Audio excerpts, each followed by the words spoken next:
حامداً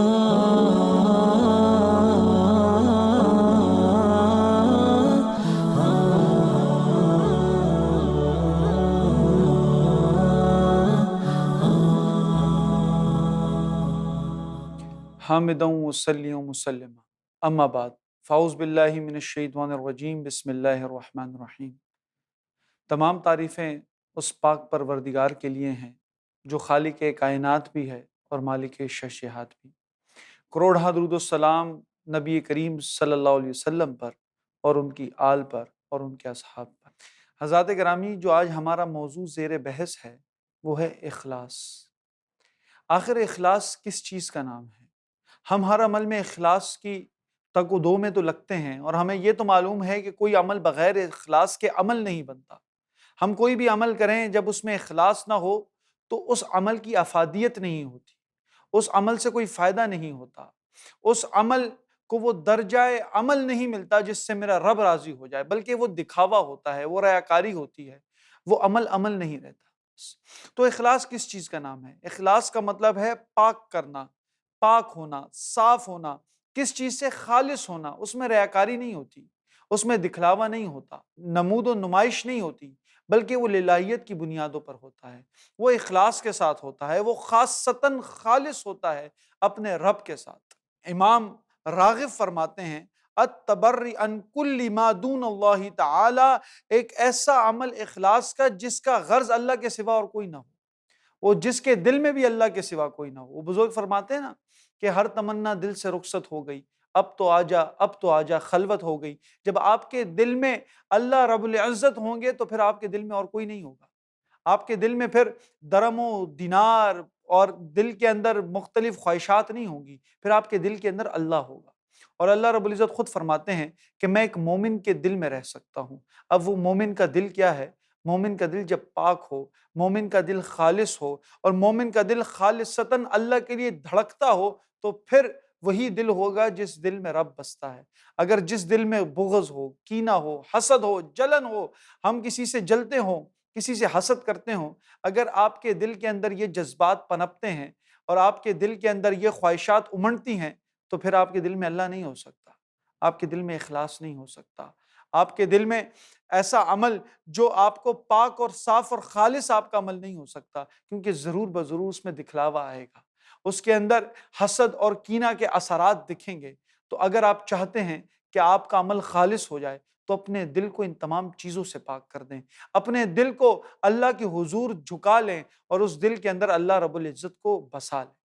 جب ابلیس اور اللہ رب العزت کا آپس میں مکالمہ ہوتا ہے، جب ہم اس کے اوپر غور کرتے ہیں، تو جب اللہ رب العزت ابلیس کو اپنے عرش سے جب اس کو دھتکار کر نکال دیتے ہیں، تو ابلیس کیا کہتا ہے؟ ابلیس کہتا ہے کہ آپ مجھے نکال تو رہے ہیں، لیکن میں آپ کے بندوں کو کبھی دائیں جانب سے، کبھی بائیں جانب سے، کبھی آگے سے، کبھی پیچھے سے، کبھی اوپر سے، کبھی نیچے سے، ہر طرح سے آزماؤں گا، ہر طرح سے ان کو بہکانے کی کوشش کروں گا، ہر طرح سے ان کو گمراہ کرنے کی کوشش کروں گا۔ میری چالیں ایسی ہیں کہ میری چالوں سے کوئی بچ نہیں پائے گا۔ اگر آج ہم دیکھتے نہیں ہیں کہ کیسے ہمارے نئی نئی آئیڈیالوجیز آتی ہیں، نئے نئے ایپس اس طرح نکلتے ہیں، ہمارے سکولز میں، ہمارے کالجز میں، یونیورسٹیز کا ماحول ہے، اتنا ہمارا ذہن نہیں جتنا سوشل میڈیا اور جتنے قسم کے ٹیکنالوجیز آ کر ہمارے بچوں کے ذہن پر حاوی ہو گئے ہیں۔ کیا یہ شیطان کی چالیں نہیں ہیں؟ کیا شیطان نے اس چیز کا وعدہ نہیں کیا ہوا؟ اللہ رب العزت خود فرماتے سر مبین ہے، عدو مبین ہے، یہ کھلا دشمن ہے، یہ چھپا ہوا دشمن ہے، یہ ہر طریقے سے تمہیں بہکانے کی کوشش کرے گا۔ کیونکہ یہ بات کر کیا ہے؟ اللہ رب العزت کیا فرماتے ہیں؟ اللہ رب العزت فرماتے ہیں الا عبادک منہم المخلصین، جو میرے مخلصین ہیں وہ تیرے ورغلانے میں نہیں آئیں گے۔ اگر آپ چاہتے ہیں کہ آپ شیطان کی سازشوں سے دور رہیں، آپ چاہتے ہیں کہ آپ شیطان کے وسوسوں میں نہ آئیں، آپ چاہتے ہیں جدید ٹیکنالوجیز آپ کے ذہنوں پر حاوی نہ ہوں، آپ کی آئیڈیالوجیز پر حاوی نہ ہوں، آپ چاہتے ہیں کہ تمام ابلیس کی سازشوں سے آپ بچ جائیں، تو پھر آپ کو اللہ کے ساتھ مخلص ہونا پڑے گا۔ ہاں، آپ کو اللہ کی قربت حاصل کرنی پڑے گی، آپ کو اپنے دل سے تمام تر دنیاوی محبتوں کو ہٹانا پڑے گا، منہا کرنا پڑے گا، اگر رب کے قریب جانا ہے، رب کے حضور دل کو جھکانا پڑے گا۔ اچھا، مخلص کون ہوتا ہے؟ امام سعید نساپوری فرماتے ہیں، وہ کچھ ڈائمنشنز بیان کرتے ہیں کہ آخر مخلص ہوتا کون ہے۔ جو مجھے ذاتی طور پر ایک بڑی خوبصورت ڈائمینشنز لگتی ہیں، وہ اپنی کتاب میں کہتے ہیں کہ سب سے پہلا جو شخص مخلص کون ہے، وہ شخص مخلص ہے جو ہر وقت جس کے ذہن میں یہ ہو کہ مجھے میرا اللہ دیکھ رہا ہے۔ وہ ہر وقت یہ بات اس کے گاڈ کانشیسنس ہونا چاہیے، وہ ہر عمل کرنے سے پہلے اس بات کو اپنے حضور شامل کر لے کہ میں جو عمل کر رہا ہوں میرا رب مجھے دیکھ رہا ہے۔ جیسے رمضان ہمارا چل رہا ہے، ہم رمضان کے اندر پانی پی سکتے ہیں، کھانا کھا لے، کون دیکھ رہا ہے، کون ہمیں اکاؤنٹیبل ہے، لیکن ہم چھپ کے بھائی کھانا نہیں کھاتے کیوں میرا رب دیکھ رہا ہے۔ آپ رشوت لے لیں، وہ کہتے ہیں نا بلو دا ٹیبل سارے کام ہو جاتے ہیں، وہ بلو دا ٹیبل بھی کوئی کام نہیں کرتا، کیونکہ وہاں بھی وہ کہتا ہے کہ میرا رب دیکھ رہا ہے۔ ہاں کیمرے کی آنکھ سے تو ہم چھپ جائیں گے، لیکن اللہ رب العزت کی نظر سے کوئی نہیں چھپتا۔ تو مخلص کون ہوتا ہے؟ جس کے ذہن میں یہ ہوتا ہے میرا رب مجھے دیکھ رہا ہے۔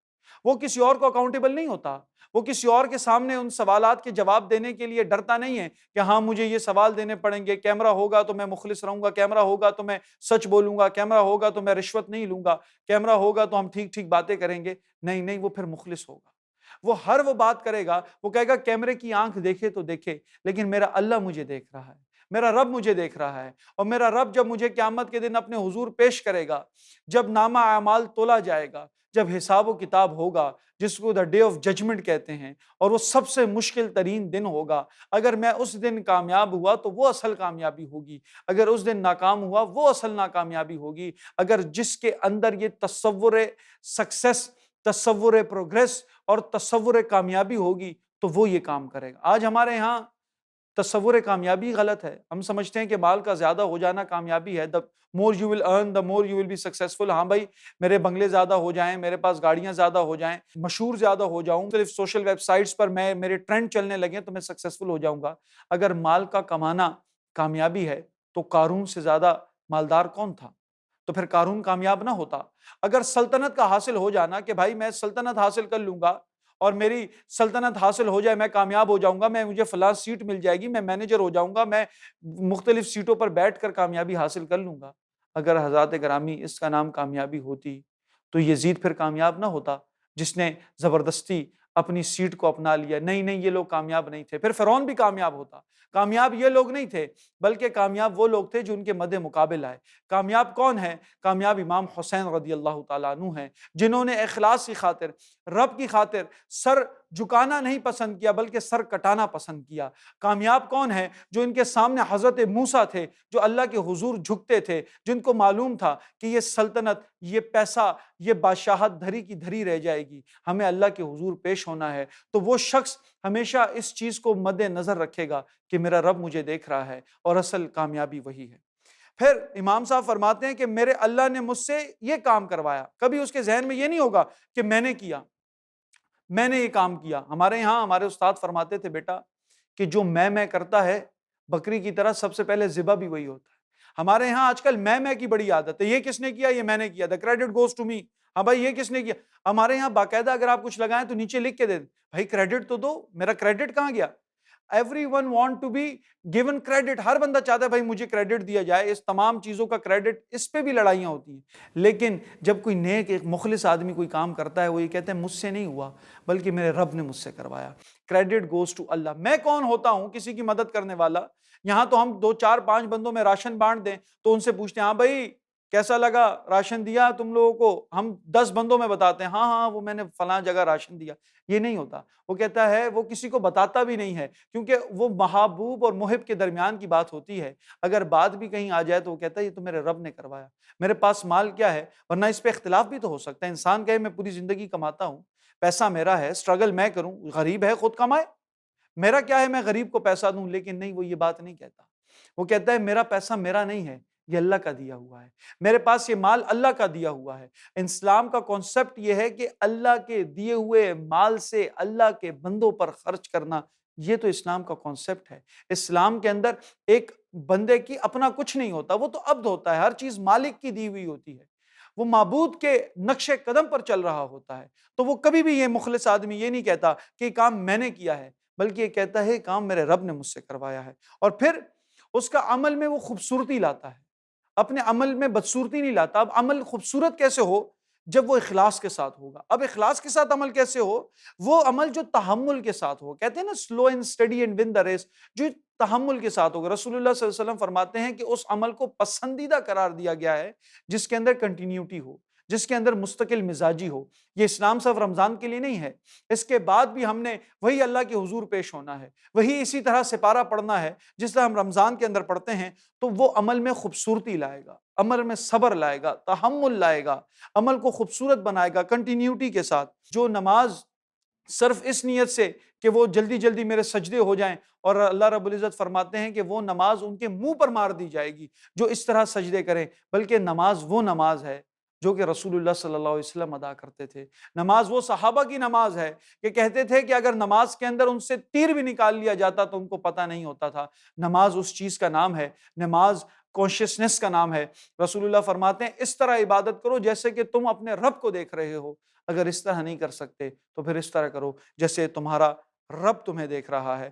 آخری جو چیز امام صاحب سعید نسا پورے فرماتے ہیں، وہ کہتے ہیں وہ شخص جب بھی عمل کرے گا تو عمل کے بعد شکر بھی ادا کرے گا۔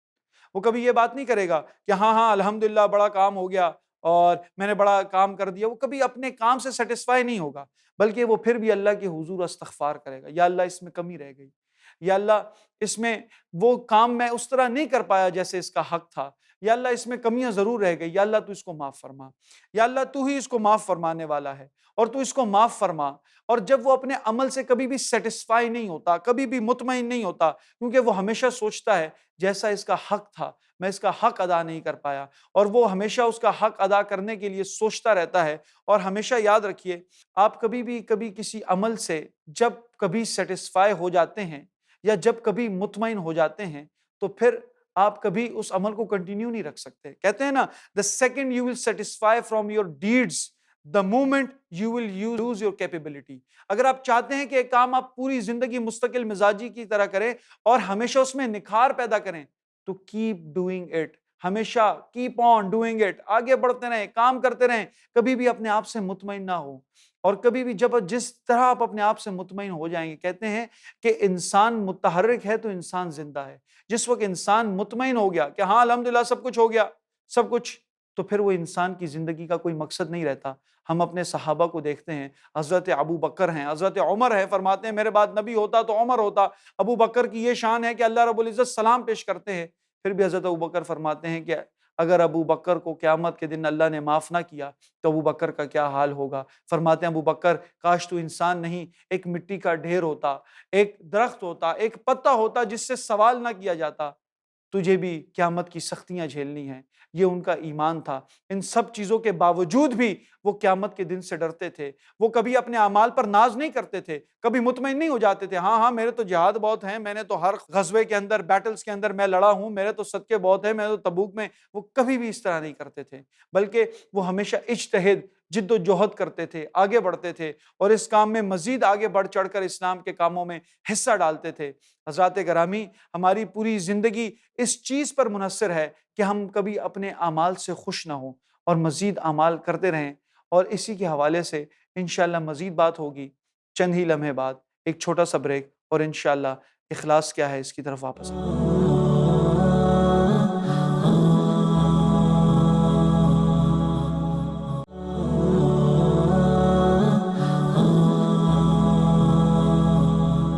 Welcome back. آج جو ہمارا موضوع تھا اخلاص، آخری بات میں نے کی کہ جب ہم جس عمل سے سیٹسفائی ہو جاتے ہیں تو اسی وقت ہمارے عمل میں پھر خوبصورتی نہیں رہتی۔ تو اگر آپ چاہتے ہیں کہ آپ کا عمل خوبصورت رہے اور اس میں کنٹینیوٹی رہے تو کبھی اپنے عمل سے سیٹسفائی نہ ہو۔ اور رسول اللہ صلی اللہ علیہ وسلم فرماتے ہیں اور صحابہ کو فرماتا ہے دین نصیحہ، دین کیا ہے؟ دین اخلاص کا نام ہے۔ دین کسی چیز کو خالص کرنے کا نام ہے۔ تو فرمایا لیمن، قلنا لیمن یا رسول اللہ، فرمایا یا رسول اللہ کس کے لیے؟ اخلاص آخر ہم کس کے لیے دکھائیں، خالص عمل کس کے لیے کریں؟ فرمایا للہ، کس کے لیے؟ اللہ کے لیے، ولی کتابہ، قرآن کے لیے۔ تو حضرات گرامی، اللہ کے لیے اخلاص کیا ہے؟ اللہ کے لیے اخلاص یہ ہے کہ اللہ کو اپنا معبود ماننا۔ اللہ کے لیے اخلاص یہ ہے کہ جب کوئی عمل ہو تو صرف خالصتاً اللہ کے لیے ہو۔ اللہ کے لیے اخلاص یہ ہے، آج ہمارے ہاں ہم جب صدقہ و خیرات کرتے ہیں تو کیا کرتے ہیں؟ اس کی نمود و نمائش کرتے ہیں۔ ہم چاہتے ہیں کہ بھائی لوگ دیکھیں، لوگ کہیں بھائی حضرت صاحب ہیں، سیٹھ صاحب ہیں، انہوں نے یہ کیا ہے۔ اللہ رب قرآن کے فرماتے ہیں کلا بلا تکرمون الیتیم، یہ نہیں کہ تم یتیم کو پیسے دے دو، بلکہ کلا بلا تکرمون الیتیم، بلکہ ان کا اکرام کرو۔ اگر تم کسی کو پیسے دیتے ہو تو اس پہ احسان نہ جتاؤ، بلکہ اس کا احسان مانو کہ اس نے تمہارا پیسہ قبول کیا ہے، بلکہ اس کا اکرام کرو، اس کی خدمت کرو، اور غریب کو خود تلاش کرو۔ یہ نہ ہو کہ تمہارے عمل میں ریاکاری ہو۔ آج ہمارے ہاں رسول اللہ صلی اللہ علیہ وسلم فرماتے ہیں کہ جو ریاکاری سے روزہ رکھتا ہے مشرک ہو جاتا ہے، جو ریاکاری سے صدقہ زکوٰۃ خیرات دیتا ہے مشرک ہو جاتا ہے، جو ریاکاری سے نماز پڑھتا ہے مشرک ہو جاتا ہے۔ فرمایا کیا؟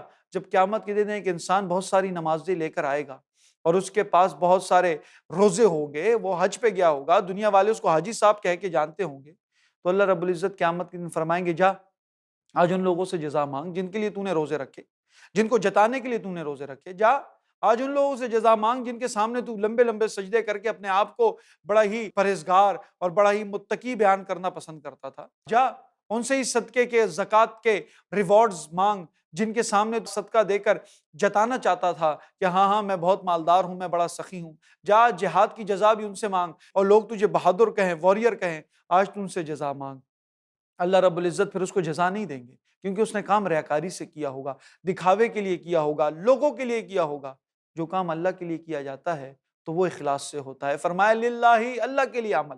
نماز کس کے لیے؟ اللہ کے لیے۔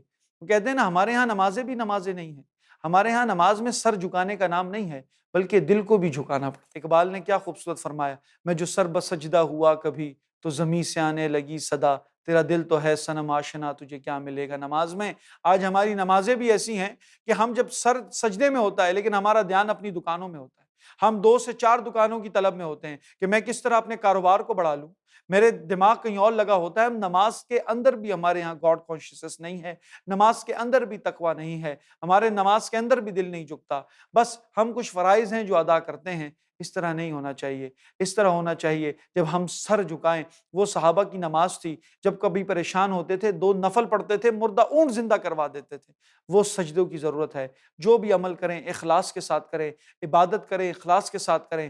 اللہ سے اخلاص یہ ہے کہ اللہ کو ایک مانیں، توحید کو مانیں، اور اللہ کے ساتھ کسی کو شریک نہ کریں، اس کی ذات میں، اس کے صفات میں، اس کے نام میں، اور اللہ رب العزت کو یکتا اور ان کو توحید پر اپنا مضبوط ایمان رکھیں۔ پھر فرمایا للہ، اور پھر آگے کہتے ولی کتابی، کس کے ساتھ اخلاص؟ قرآن کے ساتھ۔ اب قرآن کے ساتھ اخلاص کیا ہے حضرات گرامی؟ قرآن کے ساتھ اخلاص یہ ہے، اور خاصتاً رمضان قرآن کا مہینہ ہے، قرآن کے ساتھ اخلاص کیا ہے کہ قرآن کو پڑھا جائے۔ ہمارے یہاں معذرت کے ساتھ کہتے ہوئے دل بوجھل ہو جاتا ہے، قرآن تب کھولا جاتا ہے جب کسی کو بخشوانا ہو۔ ہاں بھائی قرآن نکالو، ہاں قاری صاحب وہ سپارے ایک ایک کر کے دے دیں، وہ فلاں انسان کا انتقال ہو گیا ہے، وہ اس کو ایصال ثواب کرنا ہے۔ کیا قرآن اسی لیے تھا کہ آپ اس کو ایصال ثواب کے لیے استعمال کریں؟ بلکہ قرآن سے زندگیاں بدلنی تھی۔ رسول اللہ صلی اللہ علیہ وسلم فرماتے ہیں یہ قرآن ہدایت کے لیے تھا، تاکہ تم اس کو پڑھو، اس کو سمجھو، اپنی زندگیاں سنوارو۔ پہلے تو قرآن کا اخلاص اور قرآن کا فرض یہ ہے کہ اس کو روزانہ پڑھا جائے، اپنی عادت بنا لیں کہ روزانہ ایک سپارہ پڑھیں، اور اپنی عادت بنا لیں کہ قرآن کو سمجھے بھی۔ آج ہمارے ہاں قرآن کو سمجھتے ہی نہیں، قرآن کو ثواب کی نیت سے تو پڑھتے ہیں، لیکن قرآن آپ کے لیے بھیجا گیا تھا، دس از اے living book for a living people, it is not a dead book for a dead people۔ قرآن کوئی مردہ لوگوں کے لیے تھوڑی ہے کہ اس کو پڑھ کے بخشوانے لگ جائیں، بلکہ قرآن زندہ کتاب ہے، زندہ قوموں کے لیے، فلاح محبود کے لیے۔ آپ قرآن کو پڑھیں، قرآن کو سمجھیں، اس سے قومیں بدلیں، اپنی نسلیں بڑھائیں، نسلوں کی بڑھوتری کریں، تاکہ آپ کی نسلیں قرآن کو سمجھیں کہ میرا رب مجھ سے کیا کہنا چاہتا ہے۔ حضرات گرامی دل دکھتا ہے کہ آج ہمارے لوگوں کو یہ نہیں پتا کہ میرا رب مجھ سے چاہتا کیا ہے۔ تو دوسرا یہ ہے کہ ولی کتابی ہی، اللہ کی کتاب کے ساتھ مخلص ہو جائیں، اور اس کا اخلاص کیا ہے کہ اللہ کی کتاب کو مانے بھی اور اس کو سمجھے بھی۔ پھر حضرات گرامی تیسری چیز کیا ہے؟ وَلِرُسُولِهِ، اللہ کے رسول کے ساتھ اخلاص۔ اللہ کے رسول کے ساتھ اخلاص کیا ہے کہ اللہ کے رسول کے تمام اعمال کو فالو کریں، اپنے نبی کریم صلی اللہ علیہ وسلم کی سنتوں کی اتباع کریں، اور یہ مانے لَقَدْ كَانَ لَكُمْ فِي رَسُولِ اللَّهِ أُسْوَةٌ حَسَنَةٌ، the best role model for me is the life of the holy prophet. میرا کوئی اور رول ماڈل نہیں ہو سکتا، کوئی ویسٹرن، کوئی ہالی ووڈ، کوئی بالی ووڈ کا ہیرو یا کوئی بہت بڑا سپر سٹار میرا رول ماڈل نہیں ہو سکتا. میرا رول ماڈل صرف رسول اللہ صلی اللہ علیہ وسلم کی ذات ہے. میرا ہر وہ عمل وہ ہوگا جو میرے نبی کا عمل ہوگا، میرا ہر کام وہ ہوگا جو میرے نبی کا کام ہوگا، میرے ہر اس کے اندر تصویر محمدی جھلکنی چاہیے، ہمارے روپ کے اندر، کردار کے اندر رنگ مصطفیٰ آنا چاہیے. وہ کہتے ہیں نا کہ ہم محبوب بھی زمانے سے جدا رکھتے ہیں، ہم محبوب بھی محبوب خدا رکھتے ہیں. جب آپ کو رسول اللہ صلی اللہ علیہ وسلم سے محبت ہوگی اخلاص کے ساتھ، اقبال فرماتے ہیں کہ محمد سے وفا تو نے تو ہم تیرے ہیں، یہ جہاں چیز ہے کیا لوح و قلم تیرے ہیں. جب آپ اللہ اور اللہ کے رسول سے محبت کر لیں گے، جب آپ رسول اللہ صلی اللہ علیہ وسلم سے محبت کریں گے تو آپ کے اندر ایک نکھار آئے گا، کیونکہ جب رسول اللہ نہیں تو ہماری زندگی کا مقصد ہی نہیں رہتا. مسلمان کی زندگی میں اگر رسول کے اعمال نہیں ہیں تو مسلمان ہی نہیں ہے. کہتے ہیں نا اقبال، ہو نہ یہ پھول تو بلبل کا ترنم بھی نہ ہو، چمن دہر میں کلیوں کا تبسم بھی نہ ہو نہ یہ ساقی تو پھر میں بھی نہ ہو، خم بھی نہ ہو، بزم توحید بھی دنیا میں نہ ہو، تم بھی نہ ہو.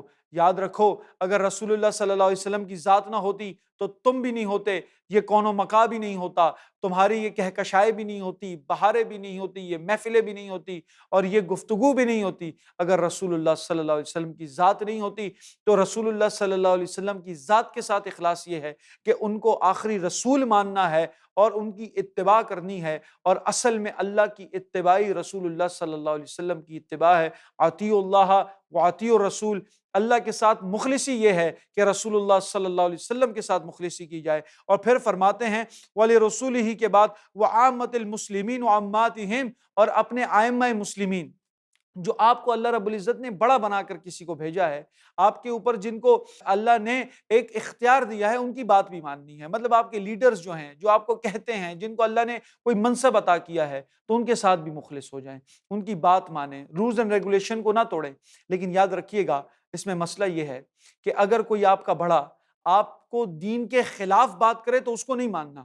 وہ بات جو قرآن و سنت کے خلاف ہو وہ بات ماننے کی نہیں ہوتی، کیونکہ یہ ہمیں صحابہ کی سنت سے ملا ہے کہ حضرت ابوبکر بھی جب خلافت میں آتے ہیں تو فرماتے ہیں لوگو، اگر میں تمہیں کوئی ایسی بات کروں جو اللہ کے قرآن اور اللہ کے رسول کے معاملات سے جدا ہوں، اور میں کوئی ایسی بات کروں جو قرآن کے خلاف ہو، میں کوئی ایسی بات کروں جو رسول کے عمل کے خلاف ہو، تو میری بات ہرگز نہ ماننا، بلکہ وہ بات ماننا جو میرے رسول اللہ صلی اللہ علیہ وسلم کی بات سے منسلک ہو، وہ بات ماننا جو میرے رب کے قرآن سے ثابت شدہ ہو. تو ہاں، بڑوں کی بات ماننی ہے، لیکن وہ بات جو کہ اللہ اور اللہ کے رسول کے سے منسلک ہو جائے. اور آخری فرماتے عامتہم، عام مسلمانوں کے ساتھ بھی اخلاص کرنا ہے. ان کے ساتھ کیا اخلاص ہے؟ ان کی دل جوئی کرنی ہے، ان کے ساتھ ظلم نہیں کرنا، ان کا احساس کرنا ہے، ان کا خیال رکھنا ہے. وہ بیمار ہوں تو ان کی تیمارداری کرنی ہے، وہ بھوکے ہوں تو ان کے سامنے کھانا پیش کرنا ہے، وہ پیاسے ہوں تو ان کی پیاس بجھانی ہے. یہ ہر انسان کا کام ہے. حضرات گرامی، بس آج کا میسج یہ ہے کہ ہم اپنی زندگیوں کو دیکھیں، جانچیں کہ ہم اللہ کے ساتھ مخلص ہیں، کہ ہم اللہ کی کتاب کے ساتھ مخلص ہیں، کہ ہم اللہ کے رسول کے ساتھ مخلص ہیں، کہ ہم اپنے عامت المسلمین کے ساتھ مخلص ہیں، کہ ہم اپنے لوگوں کے ساتھ مخلص ہیں. اگر نہیں تو آج سے ہی ارادہ کر لیں کہ ہاں، میرا ہر ایک کام اخلاص سے ہوگا. اللہ رب العزت سے دعا ہے اللہ رب العزت ہمیں مخلصی ادا کرے اور اپنے ساتھ ہمارے اوپر فیوز و برکات نازل کرے، اور ہمیں ہر عمل اخلاص کے ساتھ کرنے کی توفیق عطا فرمائے. وآخر الدعوانا الحمدللہ رب العالمین.